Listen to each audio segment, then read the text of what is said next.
नमस्कार। हम आज ये जानेंगे कि अगर हम एफडीटी प्रोजेक्ट कर रहे हैं या बहुत सारे लोग दूसरा भी प्रोजेक्ट कर रहे होंगे जो भी क्रिप्टो बेस्ड प्रोग्राम कर रहे हैं, तो उनके लिए इनको एक डिजिटल वॉलेट, क्रिप्टो वॉलेट की आवश्यकता होती है। तो आज हम ये जानेंगे कि टोकन पॉकेट, ट्रस्ट वॉलेट या मेटामास्क किसी के भी ऊपर हमें वॉलेट क्रिएट करना है तो उसका तरीका क्या है, कैसे हम लोग वॉलेट क्रिएट करते हैं। तो टोकन पॉकेट को समझते हैं, ट्रस्ट वॉलेट और मेटामास्क हम दूसरे वीडियो में समझेंगे। वैसे लगभग सिमिलर ही है, अगर आप देखोगे तो लगभग ऑप्शन सिमिलर आएंगे, इससे आप बना पाओगे। आप एक बार सीख लोगे तो कोई बड़ी चीज़, कोई मुश्किल नहीं है। तो आइए हम लोग देखते हैं कि किस तरीके से हम लोग यहाँ पर बनाते हैं। तो सबसे पहले आपको क्या करना है, टोकन पॉकेट को ओपन करना है। जो भी आपका वॉलेट बना हुआ होगा तो टोकन पॉकेट आपके सामने खुलेगा। यहाँ पर देखिए टोकन पॉकेट के सबसे ऊपर जो 3 डॉट बने हुए हैं, है ना, उसके जस्ट अपोजिट साइड में देखिए एक छोटा सा माइनस का निशान और उसके पास में एक प्लस का निशान है जो वॉलेट बना हुआ है। देखो दिखाई दे रहा है ना, ये ऊपर की तरफ कोने में राइट साइड की तरफ जहाँ ऊपर वाईफाई का निशान आता है ना। तो इसके ऊपर हम क्लिक करेंगे तो यहाँ पर आपको सारा नेटवर्क चेन आ जाएगी कि कौन से नेटवर्क का आपको वॉलेट बनाना है। तो हम लोग जिस नेटवर्क में काम करते हैं वो है बीएनबी चेन। हम बाइनेंस की ब्लॉकचेन के ऊपर काम करते हैं, तो हमें यहाँ से बीएनबी चेन, देखो ये दिखाई दे रही है बीएनबी चेन, इस बीएनबी चेन को सेलेक्ट करना है। अगर आपको किसी और नेटवर्क पर बनाना है, जैसे इथेरियम पे बनाना है या बिटकॉइन पे बनाना है या ट्रोन पे बनाना है, सोलाना पे बनाना है, पॉलीगॉन पे बनाना है, तो जो भी ब्लॉकचेन आपको चाहिए उसको आपको सेलेक्ट करना है। तो हम काम कर रहे हैं बीएनबी चेन पे, तो हमें बीएनबी चेन को सेलेक्ट करना है। अब यहाँ पर देखो आपको 3 ऑप्शन नज़र आएंगे। क्रिएट वॉलेट, अगर आपने अभी तक कोई वॉलेट नहीं बनाया है तो हमें क्रिएट वॉलेट पे क्लिक करना है। अगर आपका ऑलरेडी वॉलेट बना हुआ है तो वहाँ पर इंपोर्ट वॉलेट पे क्लिक करना है। ठीक है, अभी हम जानेंगे कि हमें वॉलेट कैसे बनाना है। अभी हम क्रिएट वॉलेट की बात कर रहे हैं। तो सबसे ऊपर देखो क्रिएट वॉलेट लिखा हुआ है, हम क्रिएट वॉलेट पे क्लिक करेंगे। अब यहाँ पर नाम आ रहा है कि सेट वॉलेट नेम, आपको वॉलेट का नाम क्या रखना है। जो भी वॉलेट का नाम रखना है आप यहाँ पर रख सकते हैं। जैसे मैं यहाँ पर एक वॉलेट बना देता हूँ जिसका नाम है मनोहर और एफडीटी। ठीक है, मैं एक वॉलेट बना देता हूँ मनोहर एफडीटी। आप अपना नाम और आगे एफडीटी या जो भी कंपनी आप कर रहे हो उसका नाम के आगे नाम मेंशन करोगे तो आप 5-10 कंपनियों में भी एक साथ इन्वेस्ट कर रखा होगा तो आपको पता चल जाएगा कि ये वॉलेट मेरा इस कंपनी का है, ये वॉलेट मेरा इसका है, तो आपको दिक्कत नहीं आएगी। उसके बाद सेट पासवर्ड, आपको पासवर्ड ऐसा रखना है जो कॉम्प्लेक्स ही हो। जैसे पहला अक्षर आपको कैपिटल बनाना है, दूसरा अक्षर आपको स्मॉल बनाना है, कुछ नंबर यूज़ करने हैं और कुछ अल्फ़ाबेटिक नंबर यूज़ कर सकते हो। मतलब 3-4 तरह का कॉम्बिनेशन बनाना है। ठीक है, जैसे एक छोटा सा उदाहरण देता हूँ। मेरा नाम मनोहर है तो मैं क्या करता हूँ, पहला अक्षर तो ले लेता हूँ बड़ा यानी कि कैपिटल, फिर बाकी के मैं ले लेता हूँ छोटे, तो मनोहर। ठीक है, तो एक तो अक्षर मेरा बड़ा हो गया, कुछ अक्षर मेरे छोटे हो गए। अब मैं ले लेता हूँ 1 2 3। ठीक है, और मैं 1-2 दिन से पहले @ भी लगा सकता हूँ ताकि 3-4 तरह का कॉम्बिनेशन हो जाएगा। ठीक है, तो हम लोग यहाँ पर कुछ भी अपने हिसाब से बना सकते हैं 3-4 तरीके से, कुछ कैपिटल, कुछ स्मॉल, कुछ नंबर, कुछ स्पेशल कैरेक्टर, इनको यूज़ करके अपना पासवर्ड बना सकते हैं। ठीक है, अब मैं वापस कंफर्म कर दूँगा जो भी मैंने पासवर्ड लिखा है। ठीक है, तो एक उदाहरण के लिए बता रहा हूँ। उसके बाद यहाँ हिंट में आप जैसे भूल जाते हो कि यार मैंने क्या पासवर्ड डाला, तो यहाँ पर हिंट में डाल सकते हो। जैसे मेरा नाम और पीछे मेरा 1 2 3 लगा रखा है। ठीक है, तो मैंने हिंट में क्या डाल दिया, मेरा नाम 1 2 3, यानी कि अब मैं पासवर्ड भूल भी जाऊँ तो मुझे याद आ जाएगा कि मैंने मनोहर लिखा है और पीछे 1 2 3 लगाया है, और मनोहर में मैंने पहला अक्षर कैपिटल किया है, बाकी के स्मॉल किए हैं। तो इससे क्या है, ये हिंट है कि बाई चांस भविष्य में आप पासवर्ड भूल जाओ तो आप कैसे याद करोगे, तो ये हिंट अपन ने डाल दिया। ठीक है, उसके बाद आपको रीड एंड एग्री के ऊपर टिक मार्क करना होता है। यहाँ पे आप क्लिक करोगे तो राइट का निशान आ जाएगा। उसके बाद आपको करना है create wallet. The two password is different, यानी कि ऊपर का और नीचे का जो पासवर्ड मैंने डाला है दोनों डिफरेंट है। एक बार वापस अपन कंफर्म कर लेते हैं, MANOHAR मनोहर 1 2 3 4, और यहाँ पे भी देख लेते हैं MANOHAR 1 2 3 4, और यहाँ मेरा नाम में अपन 4 और जोड़ देते हैं और यहाँ क्रिएट वॉलेट करते हैं। देखो हो गया, मतलब पासवर्ड मैंने गलत लगा दिया था।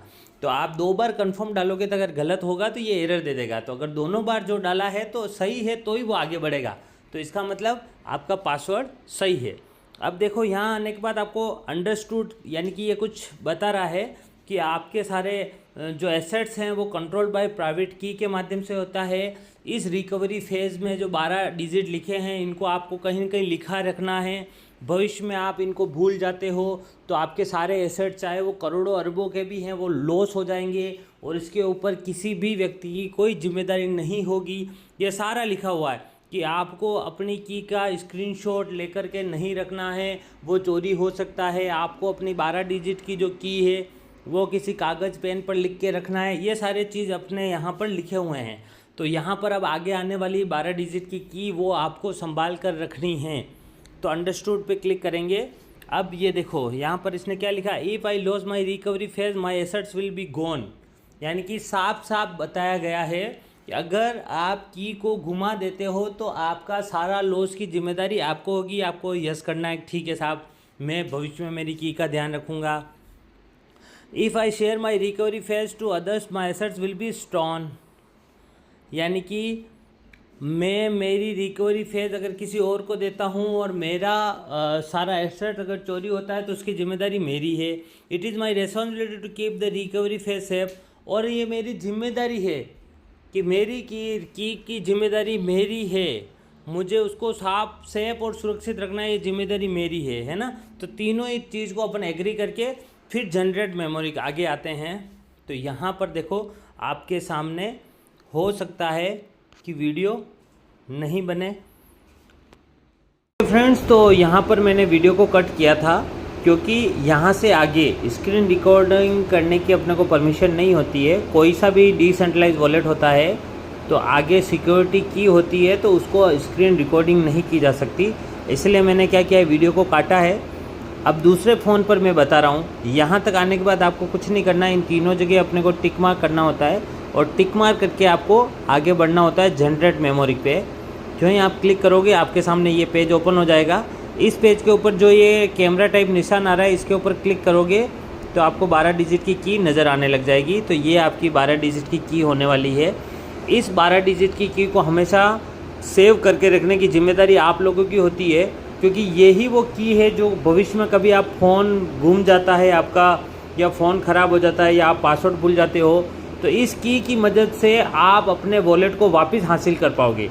अगर ये की आपने घुमा दी है तो फिर दुनिया की कोई ताकत आपको आपके एसेट्स, चाहे वहाँ करोड़ों रुपए भी पड़े हुए हो, आपको आपके एसेट्स कोई नहीं दिला सकता है। तो इस की जिम्मेदारी आपकी रहेगी।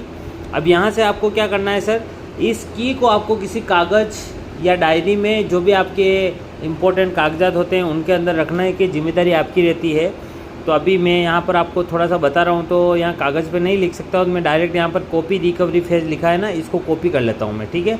कॉपी पर तीनों टिक मार्क करेंगे अपन, ये तीनों जगह टिक मार्क करेंगे और कंफर्म करेंगे तो ये कॉपी हो जाएगा, ठीक है फ्रेंड्स। अब ये कॉपी हो गया। इसको क्या करो, आप कहीं पर भी व्हाट्सएप पे आप जो भी अपना पर्सनल व्हाट्सएप है उसके ऊपर जा कर के आप डाल सकते हो। जैसे मैं यहाँ पे जाता हूँ, ये मेरा पर्सनल मैसेज है, इसी पर जाके मैं ये पेस्ट कर देता हूँ, ठीक है।